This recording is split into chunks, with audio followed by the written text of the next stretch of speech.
একটা চিপস দাও দি। দে 60 টাকা আগে দে, আগে দে। আগের দিন একবার চিপস নিয়ে পরে কইছিস যে আছে টাকা পরে দিবা নাই, তোর কাছে বাকি বেসবো না, টাকা আগে দে। না তুমি এখন চিপস দাও, আমি এই মাথা ছুঁয়ে করছি, আমি টাকা বিকেলে দিয়ে যাবো এসে। সত্যি কথা। দাও তাড়াতাড়ি চিপস দাও। না তোর কোনো বাকি ঝুঁকি হবে না, তোর বাকি দিলি তুই টাকা দিতে চাইস নি। কি অভাবে রয়েছি তুমি তো তা জানো না। সত্যি করে করছি, আমি একদম সত্যি করে করছি, বিকেলে টাকা দিয়ে যাবান এসে। দাও দাও তাড়াতাড়ি চিপস দাও। তোর যদি আমি বাকি দিই তাহলে তো তোর অভাব কাটবে না। আর একটা কথা মনে করে রাখছি, তুই যদি দোকানেতে বাকি নিস তাহলে তোর জীবনেও অভাব কাটবে না।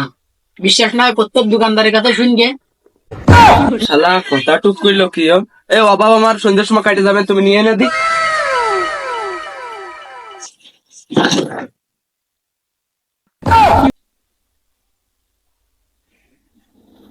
এই শালার সাথে বাইরে দিয়ে গেল না।